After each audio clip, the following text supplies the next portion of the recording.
All right, welcome. Today, we are diving straight into the heart of Brazilian Carnival to really get a feel for its three core musical pillars.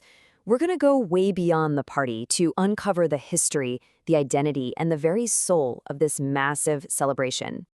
So, let's kick things off with this one big idea. Samba, Frevo, and Maracatu are the pillars holding up Carnival. But there's so much more than just music. Each one was born out of a real history of resistance, of community, and of preserving a culture against all odds. So here's our game plan. We'll start with their shared roots, what ties them all together. Then we'll move through three acts, one for each rhythm. And at the end, we'll pull it all back to see the incredible mosaic they create. Let's get into it. Okay, before we start pulling them apart to see what makes each one unique, we've got to talk about what unites them. All three of these rhythms share a powerful common ancestor, that rich, resilient African heritage that was brought to Brazil. This is the soul of everything we're about to see. And this is the key. You have to understand the shared origin to get why these musical forms are so incredibly powerful. This isn't just background music for a party. No, these are living, breathing testaments to cultural survival and identity. All right, Act 1. Let's get into it with the rhythm that's pretty much become a symbol for all of Brazil. The one, the only, samba. The journey of samba is just wow. It started out in the early 20th century in community gatherings, right in the homes of powerful matriarchs like Tia Ciata. Then, boom, 1917, the very first samba gets recorded. And by 1984, it has its own gigantic stadium, the Samba Dromo. I mean, talk about a rapid rise to the world stage. But samba is way more than a beat. It's a whole theatrical production. You got the bateria, this is the thundering heartbeat of the whole operation. And you have the passistas, these incredible star dancers. And you have the ala das baianas, a whole wing of women in these huge skirts honoring the aunts of samba. All of this tells a story, the samba enredo for that year. And this is where you really see the contrast in the performance. The dance at the passistas is all about that jinga, that quick, fluid, almost impossible footwork. So their costumes, minimal, to let them move. But then you have the baianas, wearing these massive, heavy skirts, and their dance is this slower, majestic, spinning motion. Totally different energies. So for our little memory point here, you gotta remember where it all started. Before the giant parades and the Samba Dromo, there was Samba de Roda, or Samba in a Circle. It's this intimate, community-based circle from Bahia, and it is the true root of modern samba. It's so important, it's protected by UNESCO.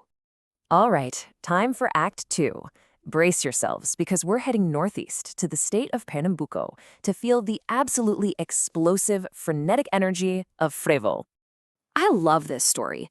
Frevo was literally born in the streets. It kicked off in the late 19th century, when rival military bands would basically try to outplay each other. Then, recently freed people took those military marches and mixed them with the lightning-fast moves of the martial art capoeira. What you get is this totally unique dance of defiance and joy. You can't mistake the sound of Frevo. It's just this wall of high-energy brass. The dancers, also called passistas here, are doing these wild acrobatics. And of course, you have the most iconic symbol of all, that small, colorful umbrella, the sombrinha colorida. It's used for balance, but it's also just pure visual fun. With Frevo, the dance is the undisputed star of the show. The moves are just frenetic, packed with high jumps and spins pulled straight from capoeira. The costumes, they're bright, they're colorful, but they're simple for a reason. They are designed to stay out of the way of those explosive, athletic moves. Okay, memory point for Frevo. It's super simple. The name itself comes from the Portuguese word ferver, which means to boil. So just think of boiling energy, a boiling crowd, that fast-paced music, and you have perfectly captured the spirit of Frevo. Okay, we're staying in Pernambuco for our third and final act, but we're hitting the brakes. We're slowing things way down to witness the solemn, powerful, and deeply spiritual procession of Maracatu. The history of Maracatu?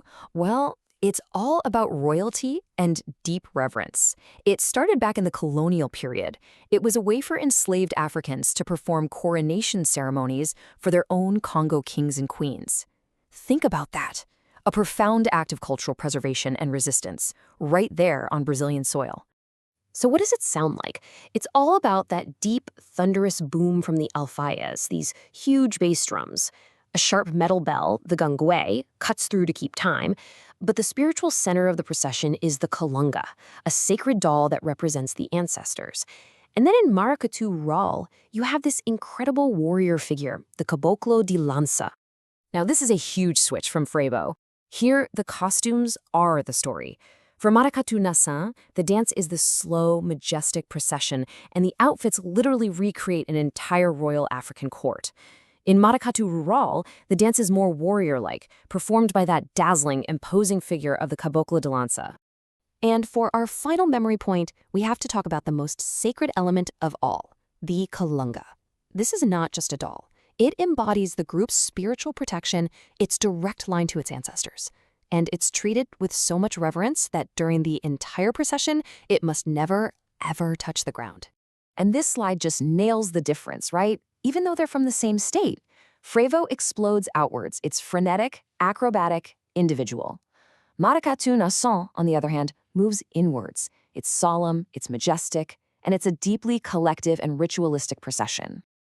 Okay, let's pull back and put all three of these incredible traditions side by side. This is where it all clicks into place.